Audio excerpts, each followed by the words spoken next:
What's up, Chaos Crew? I'm Rachel. I'm Natalie. And I'm Aubrey. And today, I have a question first. What's your favorite fair food? I like funnel cakes. Funnel cake is good. I think I'm gonna have to go with deep fried Oreos. The ones here weren't actually that great at Barbecue Fest, but the ones back in my hometown I call it my hometown, I wasn't born there or anything, but of Meadville, Pennsylvania. Yeah, they used to have the biggest agricultural fair on their side of the Mississippi. On their side of the Mississippi. Like, they don't that's even... whenever you laugh. Oh, my bad. And they used to deep fry them for like a really long time until like the oil soaked the cookie, and so it would like it'd get like melty in your mouth like fudge. It was so good. Also fudge. Fudge is good. Fudge is actually, I don't really like fudge. I feel like it's too rich for me. I love fudge. Yeah, get you some plain fudge then. I know. Like, I like peanut butter fudge. I'm okay with peanut butter fudge. I don't like Or peanut butter hot fudge. I actually really, really, really like hot fudge, and now I really want to go to McDonald's to get a hot fudge sundae. My favorite is mac and cheese bites. Ooh. That's a good one, yeah. Anything deep fried. Apparently, yeah. I can't have pork though, so like, I can't No have like the corn corn dogs dogs for and this stuff. lady. So no mustard. Good. Mustard is Mustard. gross. You're gross. I love mustard. I love mustard so much. Compare on other things. I Like know. a burger Yeah. or a beef dog. They do have beef hot dogs, don't they? Yeah. Yeah. They're a little harder to find or more expensive. One of the two. Yeah. I don't remember. Dollar Tree has turkey hot dogs. Interesting. Yeah. All right. I've had turkey breakfast sausage before. It wasn't terrible. I like turkey. Sometimes. Sometimes I'm like, ooh. Yeah. I'm gonna cut most of this conversation out on the YouTube. Yeah. Video. We're not even talking about the question anymore. Have you ever had deer sausage? No. Oh. I get sad thinking about eating deer because I think deer are like the most beautiful creatures on this planet. They're alright, yeah. They're pretty. They're very pretty. I've had some experiences with deer. Mhm. Like, one just stared at me once.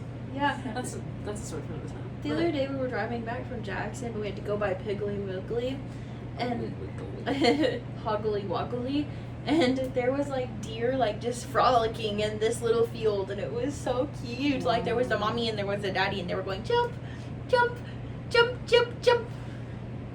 So deer are usually in like herds, but usually it's somewhere between like 5 to 10, Yeah. like 10 max. One time I came home from school and got out of the car and I looked out to the woods behind my house and I counted. They were moving, so it was hard to count, but I counted at least 32 That's a lot of deer deer. just all together in the front of my yard. It was crazy. That's a lot. Yeah. Anyways, back on the topic. Okay, so the topic today is Fear of the future. Fear of the future. Fear of the future. the future can feel so scary sometimes. We don't know what's coming with school, jobs, relationships, or even our health, and it's so easy to overthink or try to control things we can't see. We've all been there, anxious, unsure, and wanting answers right away. But I think, yeah, that's what I'm going to say. In this conversation, we'll talk about why the unknown can feel so overwhelming, how fear impacts the way we live, and practical ways we can give those worries back to God. So, yeah. So, my first question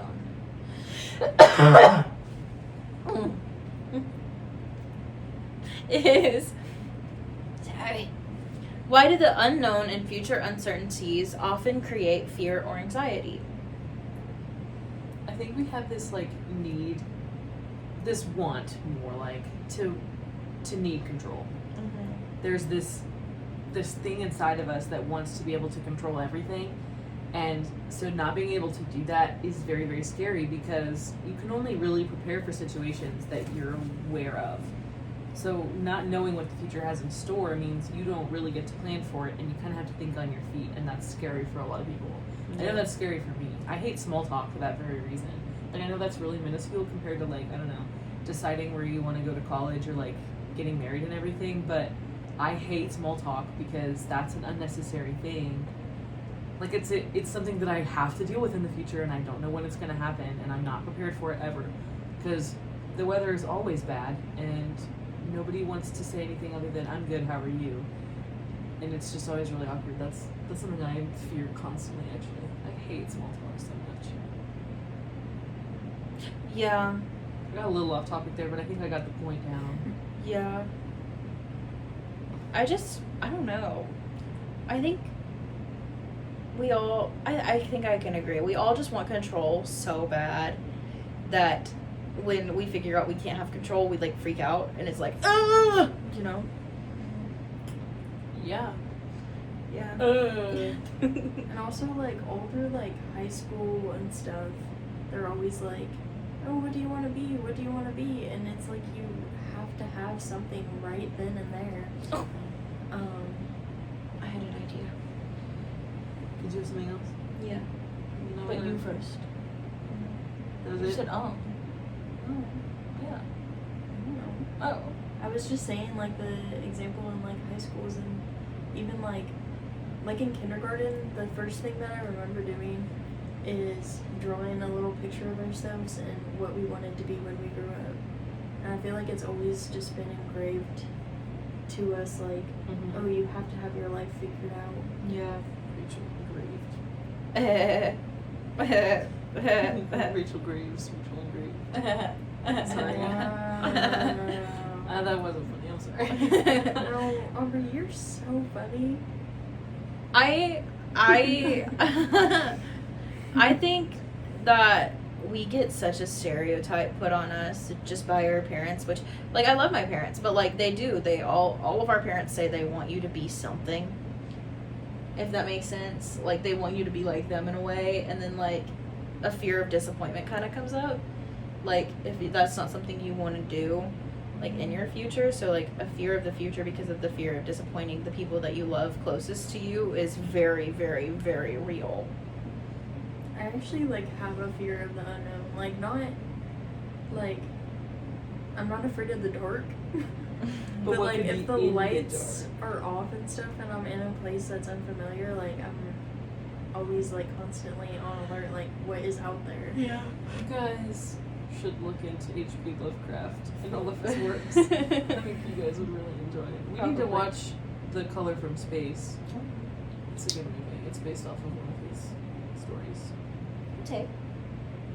It's like eldritch horrors, things beyond our comprehension. So you don't ever actually get to see what is causing this thing. Oh, okay. Because you're not supposed to be able to comprehend it. Yeah. That's, it's a fear of the unknown. Yeah. That's how I cope with that anyways. Not knowing things. Let's watch scary movies about that. Yay, scary movies. But, I don't know, I thought I had something I was going to say. Did you have something you were going to say, or did you already say it? No, I said it. Okay. Next question? Yeah. Okay. How can trusting God bring peace even when the path ahead feels unclear? I think it's a good way to remind yourself that you're going to have to deal with things that you're not ready for, regardless. Whether or not you have God in your life, those things are going to come up. And it is helpful to have someone you can fall back on, because, I mean, he quite literally knows everything. Like, Yeah. he works outside of time, so he knows what you're going to do, like, the rest of your life. And he knows it, and he's okay with it. Not okay with it, like, do whatever, but just, like, he knows you're going to be okay. Yeah. I don't know, I probably should have looked up a verse for this, too. But I think it's nice to know that there's someone always in your corner, especially who knows how it's all going to work out, and he loves you so much that, I don't know. Yeah, I was gonna say. As Sorry. long as you follow him, it'll work out. Yeah. You know what I mean? I was gonna say, there's a lot of peace and knowing that I'm so confused what's happening. Gee, I'll just. You don't have to worry about it. Okay. I'll look it up later. Okay. There's a lot of peace in knowing that you're gonna go to heaven, no matter the outcome. You know, like no matter what you do in life, like unsinful wise. No matter what you go through. Yeah, you're gonna go to heaven, and I think that there's a lot of peace in knowing that God is there, even if you're scared about what's to come. It's also, it takes a lot of weight off of your shoulders to be a Christian and to follow the Bible and to know for a fact that you will be going to heaven. I mean, Just in the fact of like, life sucks and it's hard and it's exhausting and you never really get a break. The second you catch a break, it's gone. And like, you never really get to enjoy it. There's like, life is always moving, something is always happening. Everything feels like a struggle all the time, and then all of a sudden there will be a day when you never have to go through any of that again. And I think that gets me through the fear of a lot of things, of knowing that sure, a lot of the stuff I do down here matters because whether or not I'm following him is a big deal, but in the long run, outside of our plan for God, your existence here is not as important as your existence with him in heaven. So being afraid of things that are going to come isn't gonna change your outcome. Yeah, I think you're good. Yeah. It's what you act on. So, what's that phrase of like, I don't know, something about having anxiety before doing something, is like worrying twice to do it once, and it's like you're just wasting all of this energy and headspace on being anxious when you could put it on him and just keep existing, if that makes sense. Yeah. Don't worry, be happy. Yeah. Mama. I think the one verse that comes to mind is "Fear not, for I am with you." I think it's Isaiah 41:10. We'll check that later. Yeah. It'll be down here. Yeah. I love that verse so much. I read it every time I get scared because I have a fear of storms, which it has nothing to do with the future, but I have a fear of storms, and every single time I think about "Fear not, for I am with you." And I mean, there's more to that verse too, but like, yeah.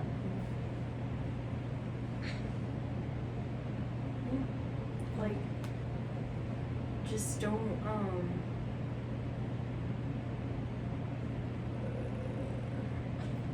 I had a thought, but it went away. That's not good. Rats. So what are some common fears people experience about the future? Career, relationships, finances, health, etc. Yeah, pretty much just those categories, honestly. Like, in high school, you're told, like, the entire time you're there, you have to pick something to major in college, and after those 4 years in college, you have to go out in the field and do it. Unless, like, your career requires further education, then you have to stay in school for another, like, 3 to 4 years after college, and you either have to know what you want to do by the age of 22, or you're in college or doing classes until you're 35, and then you finally get to start your career. And both of those sound absolutely terrifying. I hate to have to think that in 2 years I won't be here anymore. Both Luke and I will be in grad school and trying to work and, like, everything that comes with that. And I won't be, I don't know, in the safety of college anymore. Like, I have to be a real adult all the time. And, like, I don't know. I don't like to think about having to think about my career in 2 years, but I would also hate to be in, like, graduate classes and taking classes for, like, a master's degree until I'm, like, 30, and then I feel really late to the game. You know what I mean? I think regardless of how it ends up, all of the options just seem terrifying to me. And that's not just for career. Like, I don't know. I think everybody freaks out when in relationships. Because it's a weird thing with relationships, you know, you can get into a relationship and not be thinking about the future, which I don't recommend doing. You're going to waste your time, you're going to waste that other person's time, you're going to hurt yourself and that person. It's not a smart thing to do. If you're not looking to share a future together, don't engage. Don't engage. Messing around is not cool. Not cool. It's not good to mess with people's feelings, especially. But Yeah. there's always this fear of being alone forever. I felt that for a really long time, and that starts at such a young age, which is so sad. Like I felt that in like middle school. Yeah. Nobody was even dating in my middle school, which is rare nowadays for sure. But I was like, I'm gonna end up alone. I'm gonna end up with like 6 cats, and nobody's gonna love me. And like that's just the mindset that I had. So I was always scared of that. But then I got into a relationship, and I got into like the most amazing relationship ever, and I'm still with him. Yeah. Praise the Lord for that. Don't Yeah, married. I'm so thankful to have him in my life. But there will always be moments because of like personal things that I went through. The first relationship I was in was not great. We were very different people, and I would say that we never really argued, so conflict wasn't something we ever handled, and like I don't know. It was toxic, but in a very passive way to where nobody realized it was toxic. It just wasn't good for either of us. And so like going from something where it's like I feel like I don't have any control over this relationship to being the one in control and like trying to navigate actual conflict or trying to grow through our like trauma together and everything is terrifying. And you really do think to yourself, am I actually supposed to be with this person? Because the person you're with, you will have tension with. Like, people who have been married for years will tell you, you will have fights. It's inevitable. But those things in the future that are to come, like, am I really ready to put up with them? I mean, those are conversations that you have to have. I know, like, a lot of people don't even talk about this, but it's something that should be talked about, especially if you're considering marriage, is what would you do if one of your children ended up with special needs or in the hospital all the time because of, like, a genetic defect? You know, how would you survive that? Because a lot of marriages don't. So, like, fears like that people usually don't even discuss, I feel like, are a big thing. Yeah. I think, like, for finances, it's definitely something that, like, is a big, big thing, especially in our economy. Our economy is terrible. Awful. Like, money's hard. Yeah. For a It's always college gonna be student, hard. yeah. And I mean, maybe it's getting better. I don't really know. I don't really pay attention. But I would say, like, another conversation, finances and relationship go hand in hand. I will say that because Those opened our bank account together. Really? We've been married for 3 months and we just got an account together. like it's a big thing that you're gonna have to talk about because, you know, one of the biggest things that me and my boyfriend have been talking about have been, oh, well, he's going to be a preacher and I'm going to be a teacher.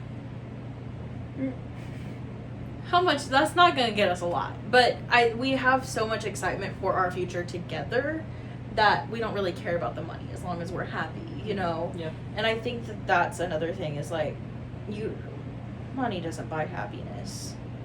I think, and that's something you definitely have to realize. But there is a fear of, like, what if we can't fund our kids into something? What if we can't do this for our kids? What if, like what if we can't pay for ourselves? Like, it's definitely... It's just... Oh, that's your Life phone. yeah. I was like, that's my phone? Who's Chris? Like, Curtis. Curtis. I was like, who's Curtis? Why do I have Life 360? Because we usually use my phone. Yeah. But there is definitely, like, all the future things of, like, you know, when do we want to have kids that we have enough money to birth a child? So, because that's expensive. The hospital bills alone. Yeah. Whew. Scary. Yeah. Like, if your kid goes into the NICU, it's $100,000. That's actually I'm insane. gonna throw up. Yeah. That's horrendous. Yeah. Yeah. So kind of what Aubrey was talking about with, like, relationships. Whenever I got out of my relationship with my past boyfriend, at first, like, I, like, obviously wasn't ready to be in a different relationship, and then over time, I kind of got back into the mindset of that I really, really wanted a relationship, but now that I really like think about it, and like you guys like talking about like the struggles and stuff, I don't really think I'm ready to be in like a relationship with like all those fears that come with it because of just the past relationship that I was in and how it went down. You know? I don't know if that makes sense. Yeah. But like with that last question, with like how trusting God can bring peace without having like a path that feels clear, like just putting your trust, like me, I need to like put my trust in.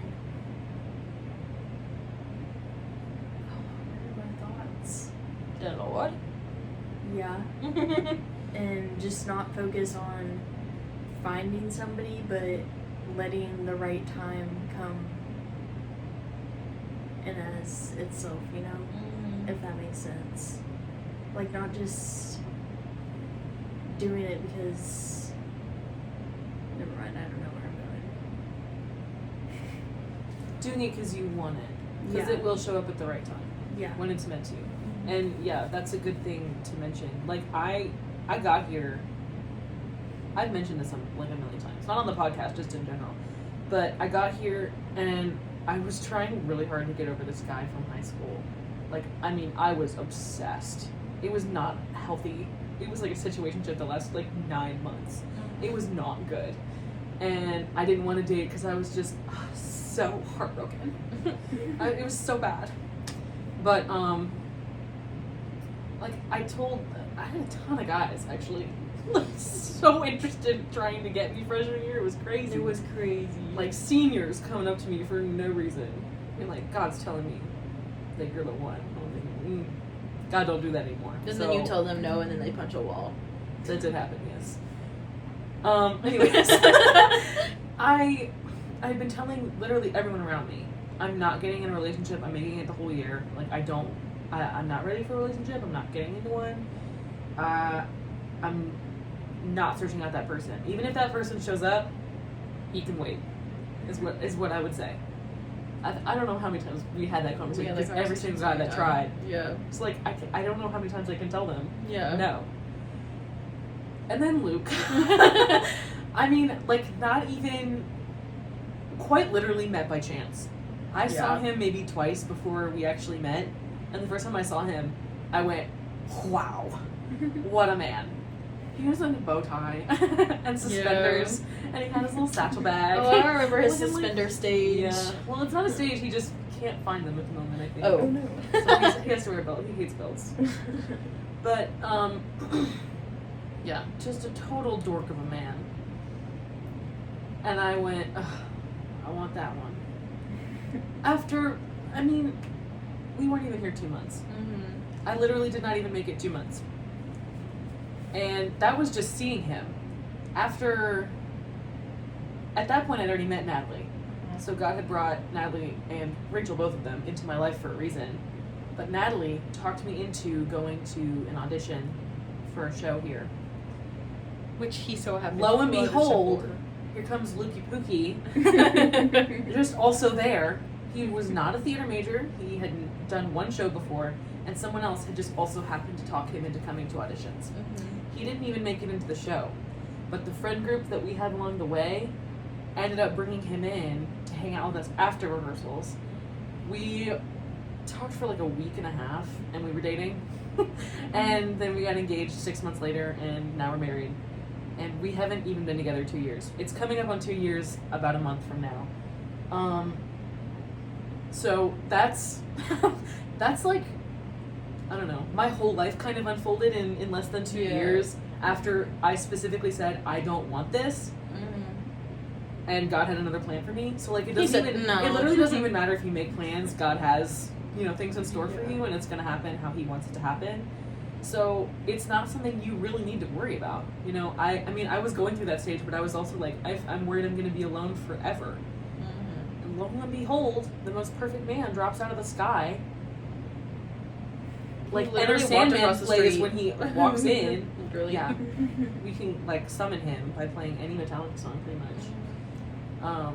yeah, just came out of nowhere and started listening to me talk about the stars, and he never stopped. So that's the kind of stuff, you know, God put that in my life, and that was his plan all along. It's never something you got to worry about, because even if you do, it's not going to go how you want it to go, because it's not meant to. Mm-hmm. So just a fun little story there, little meet cute. Yeah, meet cute. Why do we tend to overthink or try to control what we can't see? I think it just goes back to that like need for control in every Mhm. situation. Because we want to control things, we want to control everything, and those things that we can't see still affect us. Like what other people think or say about us still affect how we live, and we don't like that. We don't like having outside factors come in and change things, because Mhm. any change is uncomfortable. Change is scary. It's so scary, and it's so uncomfy. Even if it's Yeah. good change, it's so uncomfortable you to have sit in it. Yeah, you have to like figure out a new routine when Yeah. there's change. But every single second of the day, there is change. yeah. From me starting the sentence to ending the sentence, there has been change in the three of us and in the entire world. And so, like, wanting to control everything, it's stressful. What was the take everything? Okay. I had something I was gonna say.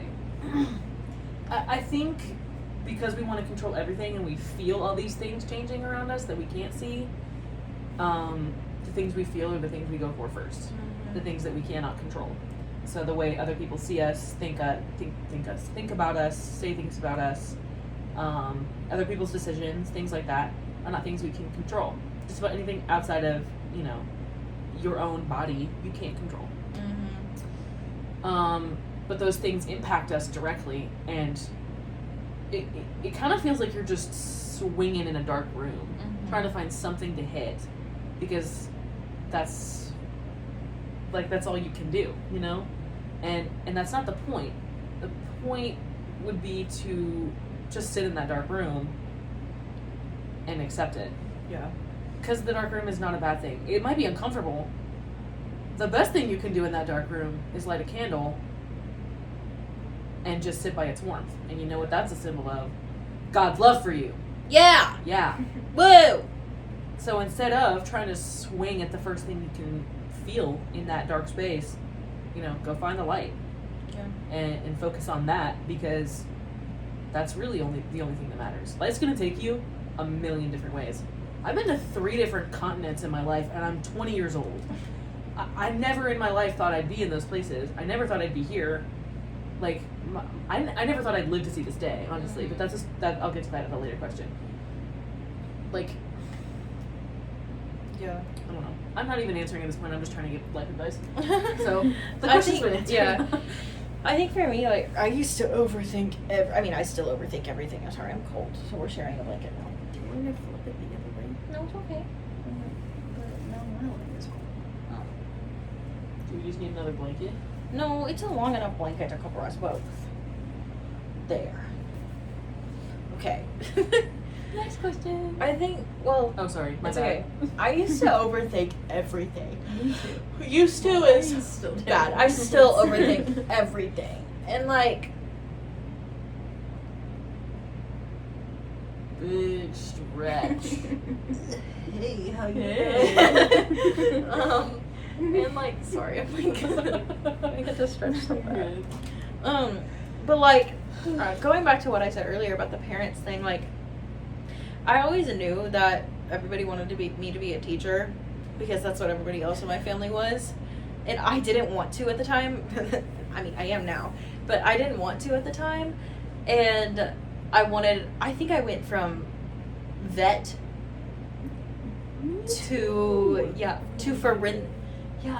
to be a forensic scientist. I came to Freed with the thought process that I was going to be a forensic scientist. I had criminal justice That's crazy. classes in, I had biology classes in, and I was like, nah. So I'm a theater education major now. And so I am teaching, but there is still a little bit of like a fear inside of me, like what if my family doesn't like it?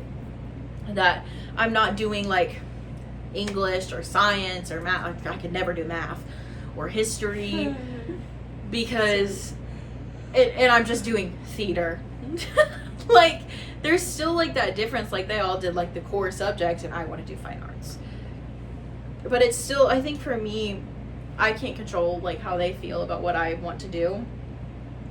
But I can control about how I feel about what I want to do, and I really want to do theater because I know how I want to treat kids, and I know that theater can be a really, really, really good escape for people, and yeah.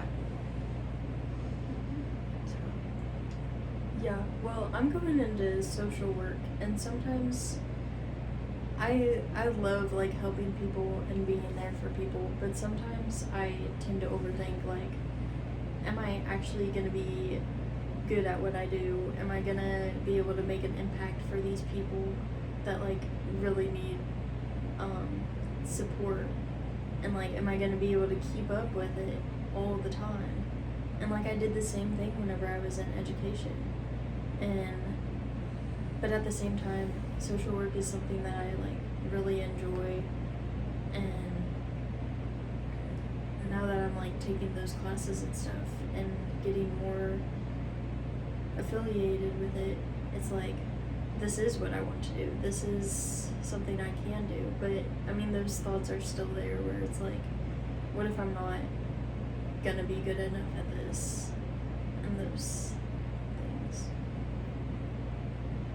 How can fear of the future affect decision making, faith, and daily life? I have an answer. I think for me, did we already answer this? No, I was just trying to find it on the page. Okay. Sorry. I think for me, I didn't really get, or I've talked about this before, into my faith with Christ until I came to college, and like until I met Austin. I was never really for serious about it, because I was really scared that I wasn't doing things the way that he wanted me to, and that my future was gonna end up like trash. But that's not the case at all, by the way. And I think like it definitely, like, having a fear that I wasn't doing what God wanted me to do definitely scared me, and I think it definitely was a causing factor into me like not wanting, like just blocking him out, kind of being like, if I can't see you, then I can't be scared, you know, if that makes sense. Yeah. How can fear affect future? I feel like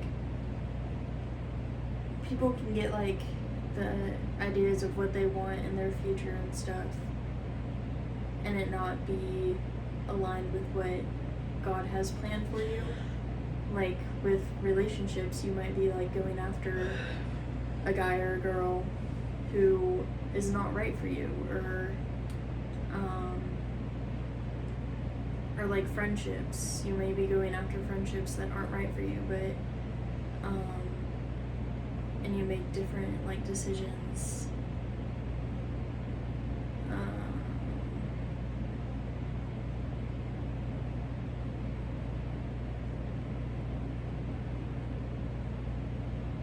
Sorry, my thoughts like go in my head and then they come right back out. But yeah, you might have like certain relationships or friendships that you think are meant for you, but really in the long run they're not good for you. And you make different decisions of, well, I want to go do this or be in this because this person's in this, things like that. And it just like takes away from things that you could be doing to get closer to the plan that God has for you. But it's hard because you don't know what that plan is. That's scary. I think fear in general makes you feel insignificant and small and useless. Fear of anything, but especially of the future, means you will never make plans. You will never aspire to anything because you're so scared of what is to come that you just don't want to. The future is going to come regardless, which is terrifying, and sometimes that really sucks. But there have been things that I've wanted to do, but because of the fear of what could happen if I do it or get rejected, has stopped me from doing it completely. And that also makes you regret a lot of things. There's a purple underground. Not anymore. Sorry. I picked it up. I thought about it. I thought about the purple underground. No, I picked up the purple. I know. My dad has a saying, well, I think my therapist said it to me first, but I mentioned it to him and he likes to say it all the time now. I think I'm probably going to get it tattooed at some point. A fun thing we like to say in my family is feel the fear and do it anyways. Because that fear does not equal the danger that you're actually in most of the time. And a lot of that fear comes from self-doubt. Even though, you wouldn't be in the situation if you couldn't handle it. That's my personal belief on that. But I think the biggest effect is that you don't make decisions. You become indecisive or you just don't do anything. And that makes you feel it's comfortable for a time to not do anything. But it starts to wear on you and you start to believe that you're little and you're insignificant and you're worthless because of that. Because it's comfortable to stay here, and so I must not be good at anything. I'm gonna, affirm those feelings so that I don't have to do anything. And it starts a really bad cycle that I would not recommend getting into. It is scary, but I think fear is just a part of life. And in order to get where you're meant to be, sometimes you just gotta feel the fear and do it anyways.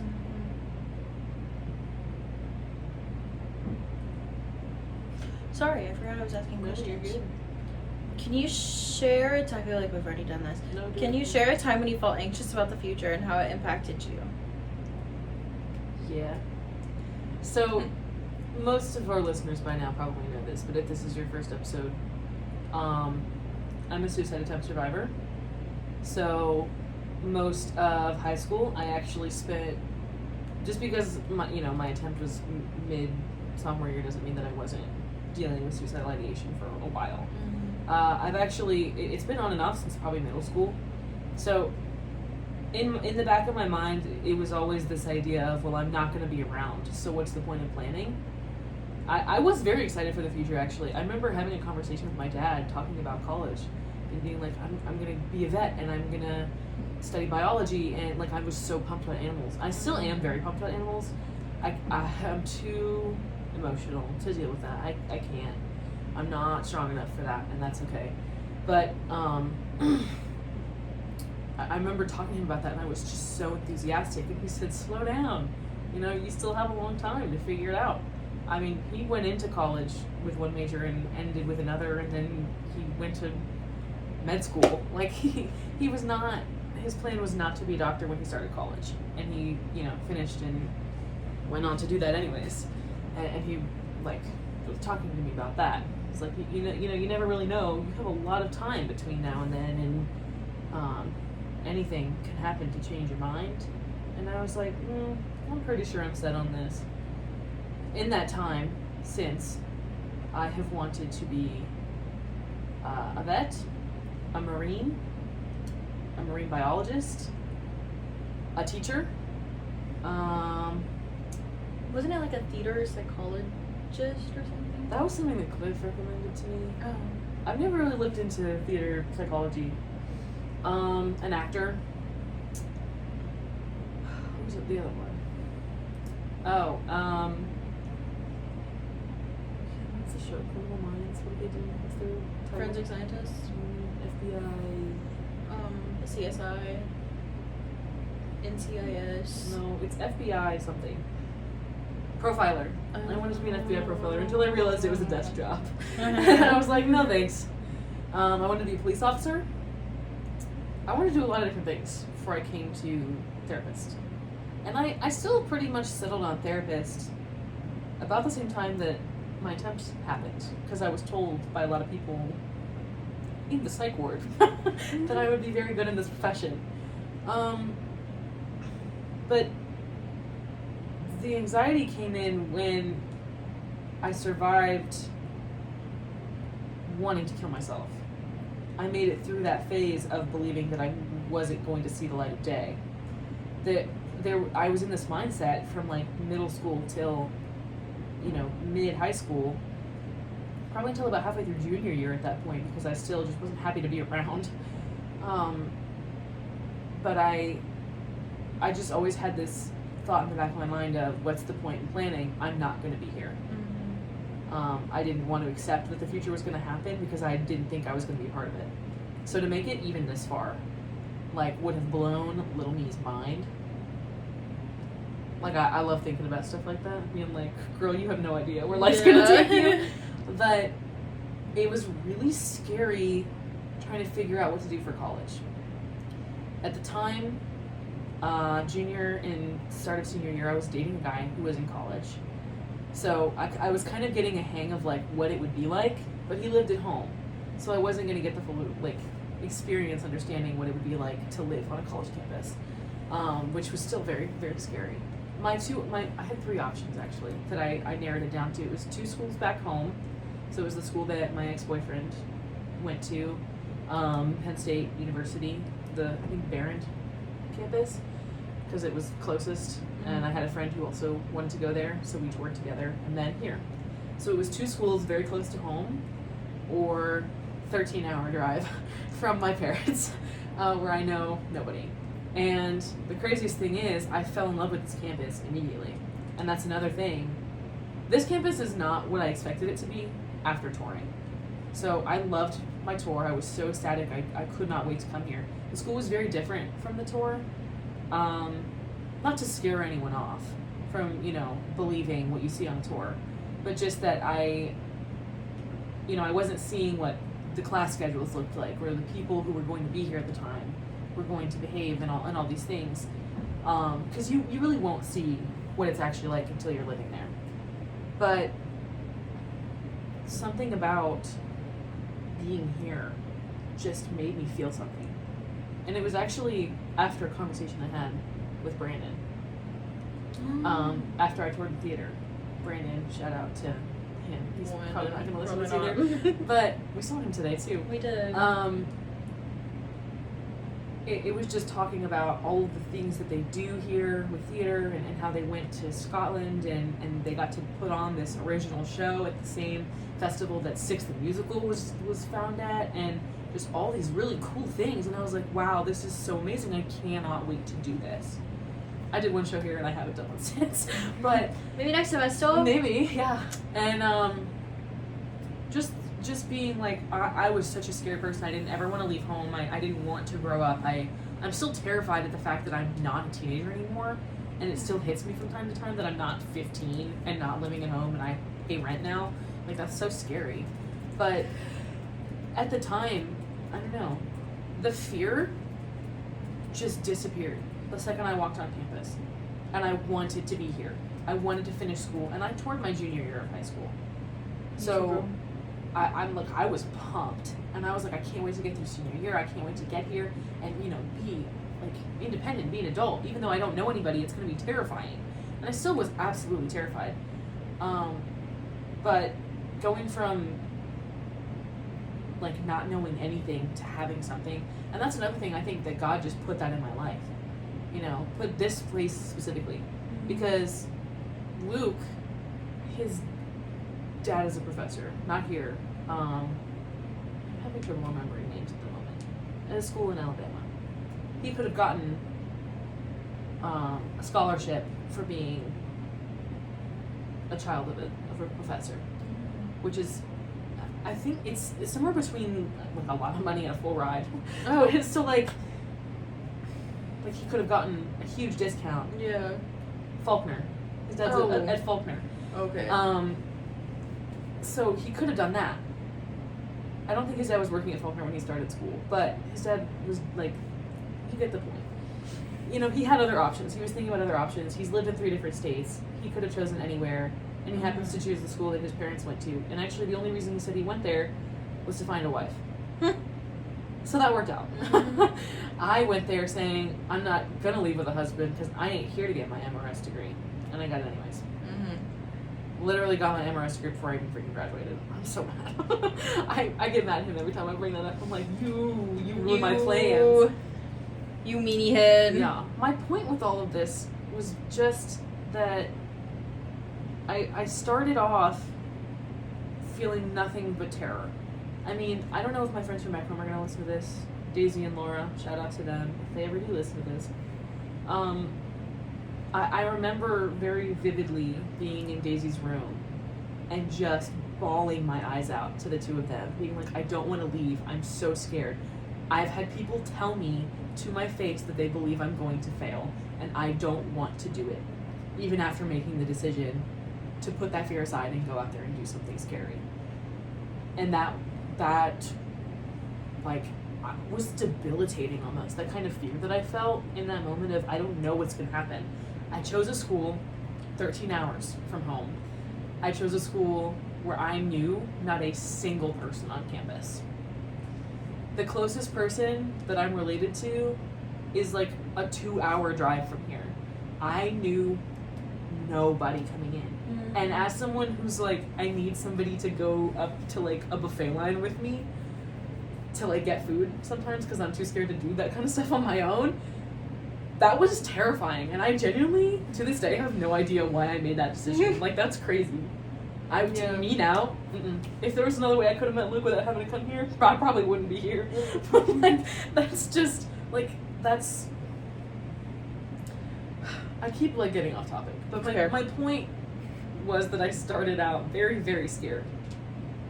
And it still worked out better than I ever could have imagined. And I'm not even done. I still have 1.5 years. I mean, we're not even done with the semester, but I still have 1.5 years, not counting the semester left. And then we're moving to freaking Wyoming or something. I don't know. Wyoming? I don't know, somewhere. It's Colorado. We're moving to Colorado. They're next to each other. Yeah. But we're going to Colorado, and you know. What's in Colorado? It's pretty grad there. school. Oh. It is really pretty out there. Oh, Colorado. Grad school, and you know, starting a family and thinking about careers and all that in less than 2 years. And in less than 2 years, I went from single, so far away from Christ, not planning on getting in a relationship, not planning on staying here more than a semester. Look at where I am, not even 2 years later. Same. No. Been Like, here 2 years. Yeah. Married. I have so many friends. I know most people by name at this point. People who I've actually never spoken to before, and I know their names. Like, I keep getting so off topic, and I feel bad because I've been talking forever. But just to see in that time, after all that fear that I went through, was so worth it. So worth it. I was terrified. I'm still terrified. I think about where I'm gonna be in 2 years, and I want to throw up. But like, I know that because of how blessed I've been in the last 2 years, that no matter what happens, it's gonna be okay. You know? I might not even make it 2 years, and that's fine. If it's in his plan, whatever. You know? To go from that crazy roller coaster of terrifying thoughts to sitting here right now in a room I never thought I'd be in with people I never thought I'd be with, discussing things I never thought I'd get to talk about. It just shows that, you know, all that anxiety, whether you feel it or not, it doesn't really matter, because it's going to work out the way it needs to work out, and it's so worth it. It will be so worth it if you look at all the blessings you have in your life. Someone else can talk now. Kicking me. Rachel, no kicking people. No, That's I not didn't nice. kick her. Natalie, don't be a tattletale. Let's She not She was this. going. Oh, okay. Is that kicking? You don't have to do it to me. It's kneeing, which is also not nice. Let's not get technical. Okay. Back on topic. A time that I felt anxious about the future, probably whenever I had to move in the middle of my junior year. Why are you looking at me like that? Hey, grumpy. It was like the middle of my junior year, so I was leaving my friends, which, I mean, I only had like, this is gonna sound like so bad, but Can you make us pretzels? no. In the middle of the podcast? There was only like Yeah. 2 people that I was What's on close purpose? with. But then moving to a school that I knew nothing about, it was much larger than the little rural school that I went to. Like my graduating class, I'm pretty sure it was like 900. I might be wrong about that. That's a lot. That's a big number. Oh my word. Yeah. We had 150. I don't know. 100. Oh wait, no. I'm a liar. That was my first school. My big school I actually graduated from was 50. I might be wrong about the 900. Maybe that's like, I don't know. I mean, I believe it. There's schools bigger than that. But yeah, it was like, it's like in a city, so it was a much bigger school than I was used to. They had like security people. There was fights like all the time there. It was scary. But also at the same time, if I had never like stopped being friends with this one girl and still was friends with her, we'd always like talk about, oh, we're gonna like move to an apartment together and like not go to college. And I'm like, at the time I thought that was like the best idea like ever, but then I moved and I was like, let me like rethink this, and I started doing a lot better, just mentally for the most part. And then I thought about colleges, and like I've always thought about Freed-Hardeman because that's where my parents came here. And then I started like getting on the Instagram things. Like I had never looked at FHU Instagram or Facebook or anything, and I just started I slid following into it. her DMs. My demons. Your demons. I slid into your demons. And then all of a sudden I was starting to put my name and my picture on FHU class of 27, and the first picture I sent in, they said, Rachel, this picture's a little blurry. Do you have another one that we can put in? And I was like, yeah, sure. So I gave them another one. And oh my word, the amount of times that I took that picture was ridiculous for a little Instagram post saying, hey, I'm Rachel and I'm majoring in blah, blah, blah. Like, I was so, like, overthinking that. But then I got a random text from Natalie Barker saying, hey, I saw that you're going to Freed or whatever.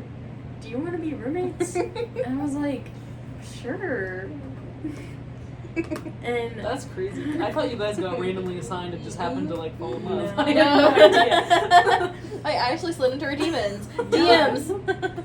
That's really And it was kind of scary because she would always be like, do you want this? Do you want this? And I'm like, at one point I like told her, I'm not really a decorator, so like, it looks good, whatever you think is best. I'm pretty sure I said something like that. I think half the stuff in our room is mine. It really is. Like, my one thing that I have hung up, I mean, I have some like sick paintings that I've done, but the only like poster thing I have is a Frog and Toad poster. No, this is yours.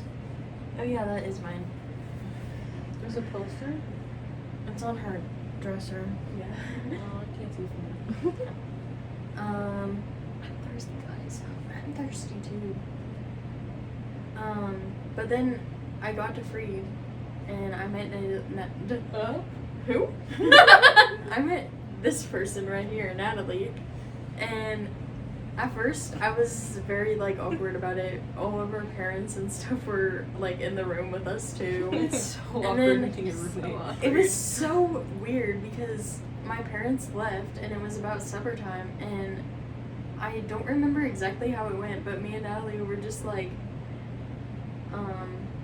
should we go get supper? And like we had our first meal together, and I don't remember if it was awkward or not, or I don't think it was. how it was, but we, like, after my parents left and stuff, like, we kind of just clicked, like, Yeah. it was Like, just, like, we didn't Tight have to, like a booty hole. go over things. It just happened. And it was, like, really, like, wow, God, like, actually put her in my life. It was nice. Wow. Your turn. Yeah, I guess. Okay. I think for me, the scariest thing I think I've ever done is move from Arkansas to Indiana. And that's because I left my school. My mom lived in Missouri, and she was only about 45 minutes away from me. So was my brother. My brother is my best friend. And my grandparents, like, everybody was there in Arkansas or Missouri still. And I was moving 10 hours away. That was terrifying. But I do think that it's crazy how I don't think that if I had moved from Arkansas, I would never be here. I would never have met my boyfriend. I would never have even thought about being a theater major. You know, like, this was not in my plan ever. And then I think another wait, I don't know why I'm doing this. Oh, you're good. You can see Rachel now. I think another scary thing is the fact that I'm 6 hours away now at Freed. 6.5 hours. 6.5 hours from both my dad and my mom, like, but they're like in opposite directions, and then there's Tennessee. That's a whole 13 hours. Yeah. And then, yeah, it's just been really scary. But I think like I wouldn't be who I am today. I would not have found my relationship with Christ. I would not have done all of that today had it not been for God and, you know, Walmart moving my dad to Indiana. Thank you, Walmart. Yes. I would never have met Aubrey, Would you have gone to Harding? probably. Then you would have met Luke's cousin. That's actually crazy. Probably at some point. Yeah. I would never have met Aubrey. We would never be sitting here. I would never have met Rachel. Even though I wanted to choke on a stick. Oh, okay. I take back everything that I said about me and Natalie instantly clicking and how she, like, made college better. None of that happened. Anyways, all jokes aside, I really would never have met all the friends that I have now. Yes, there was drama, but I think that drama made me better. I would never have met Austin. Oh my gosh, I don't know what I'd do with Austin now. It's crazy that even all the bad things that happened to us genuinely made our entire lives. It did, yeah. Like, without that It friend group, shaped I who would we not are have today. actually met Luke. Yeah. So we did have to go through all of that. Yeah. So that I was able to, like, marry the man that I married. And without acting class, I would never have met Austin. Ever. Even though we had to put up a lot. I Yeah. put up with a ton A of lot. weird people. Very weird Not people. the class, just one in particular. Yeah. Yeah. Austin was that weird, I'm kidding. He was But- a weirdo. Yeah. Yeah. He still is. Yeah. It's okay, I am too, it works. Yeah. Yeah. I'm not But, like, weird. it's just No, you're pretty neutral.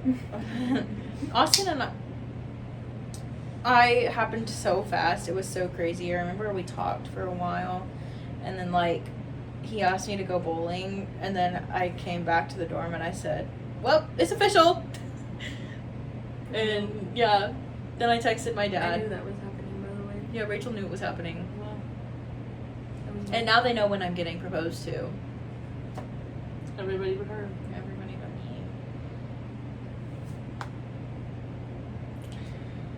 me. Next question. Oh gosh. Guys, my head is hurting. I think we're gonna have to. We're almost done. We're at an hour, so if you want to pick like 1 or 2 more questions. Yeah. How does surrounding yourself with supportive, faith-filled people help during uncertain times? I mean, just like with you guys, everything just feels like lighter because like I know that I can come to you and like to other friends too that have made it aware like that they're here for me.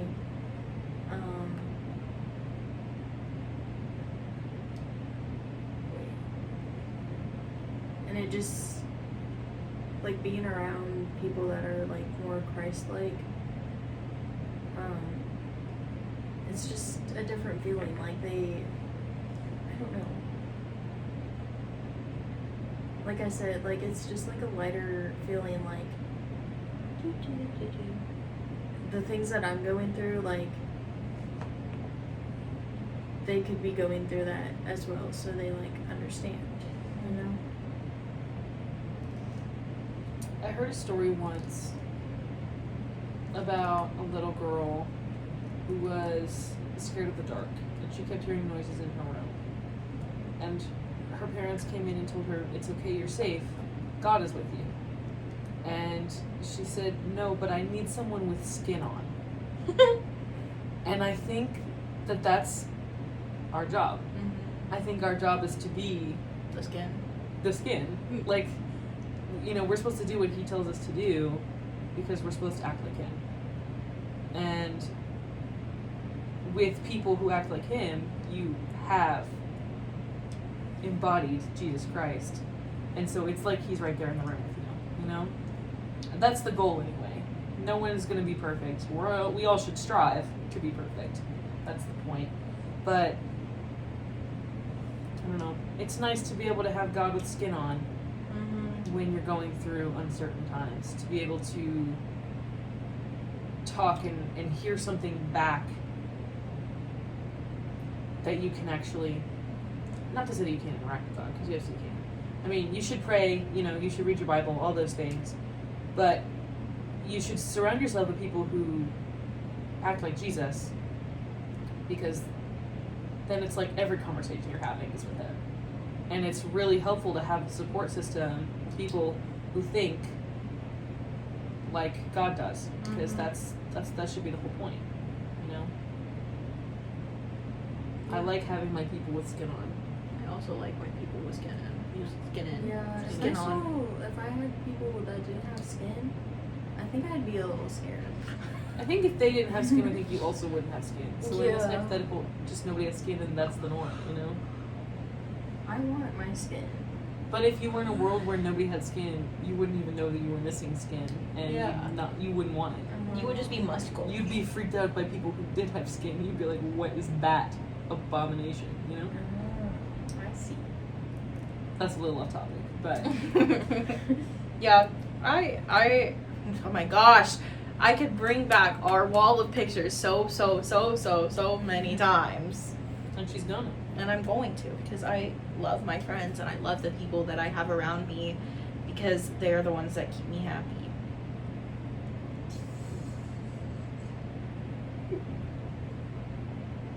Yay! Anything else? Did you speak? Yeah, I just did mine first. Oh. Yeah. Oh. Remember? Being around Christ-like people just makes you feel like lighter. What encouragement would you give someone who feels paralyzed by fear of the future?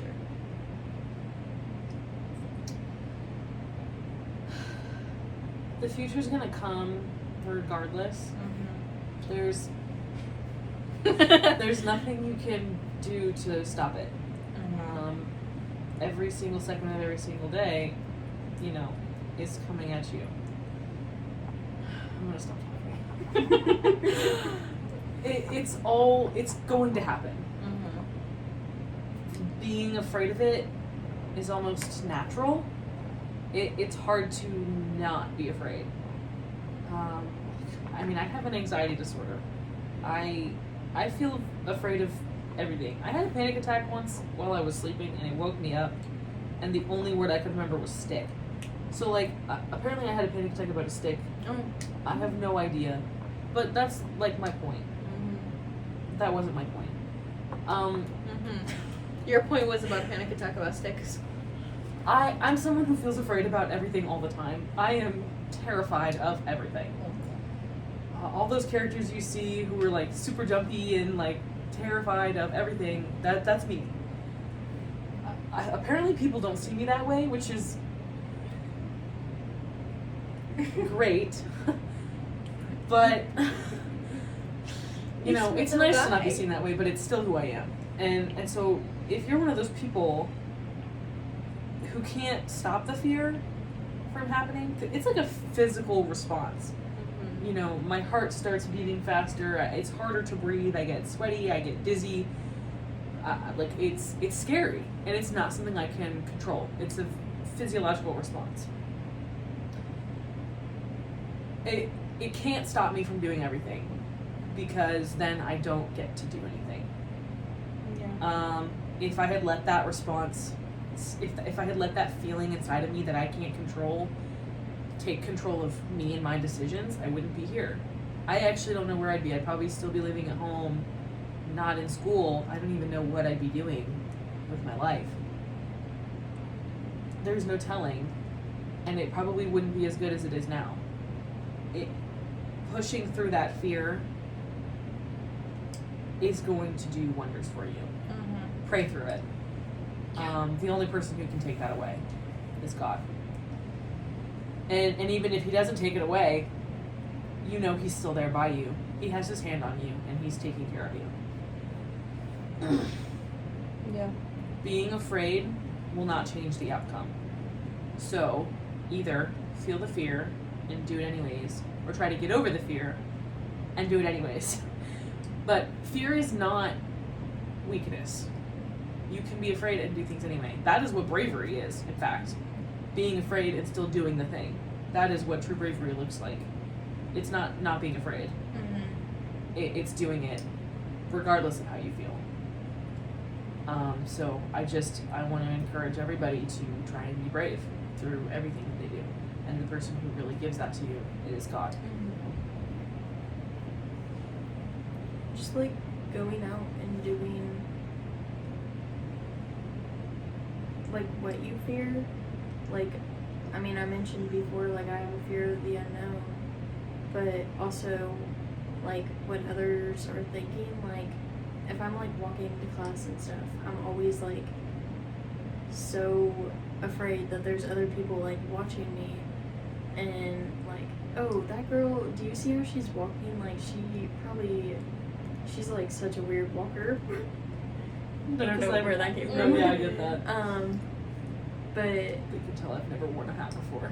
Yeah, it's like I'll be like wearing an outfit and I'll see somebody that I'm like walking past and I'm like always thinking like, oh, they're probably like making fun of this outfit or something. But the thing is, they really aren't. And if they are, they're not you. Like, if you're comfortable in something, then that's yours to be comfortable in. If you're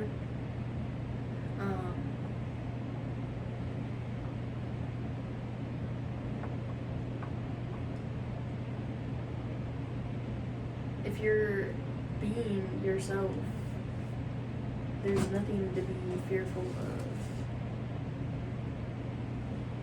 Yeah. I mean, even going off of that, like, I sometimes do that, and then I sit and think, and I'm like, if it were me watching this girl, would I even judge her? And I'd be like, no. Like, I wouldn't even think a second about it, to be honest. Like, I would put myself in the situation, and I'd be like, I wouldn't even think about it. You know, like, it's not something that I would think about, so I really don't think other people would, unless I'm just dumb. But I don't think it is. But, I mean, advice? What advice would I give? Sorry. It's scary to be brave, but being brave is sometimes what you have to do. And once you start doing it, you're going to realize it gets easier and easier each time, even though it's still really hard, if that makes sense. Something like that I did, like, I was brave and I went to somebody and told them things, and it like made our friendship even closer. Even though it didn't happen the way that I was hoping it to happen, it still brought our friendship closer.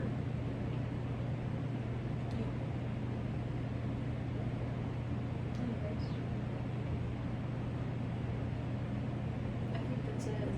So be brave. Yeah, be Yeah. brave. In big letters. Be brave. Yeah. But brave, not brave. Brave. Wait, What do we with the W? Be brave. Be brave. Wave. Yeah. Got it. Okay. Yes. Don't commit arson. No, I think you guys should. Don't drink acetone. Or put it on your fingers apparently, because I'm pretty sure my thumb shrunk. Yeah, it dehydrates your skin. Yeah. Yeah. And, you know, just don't cause too much chaos while we're gone. Bye. Bye.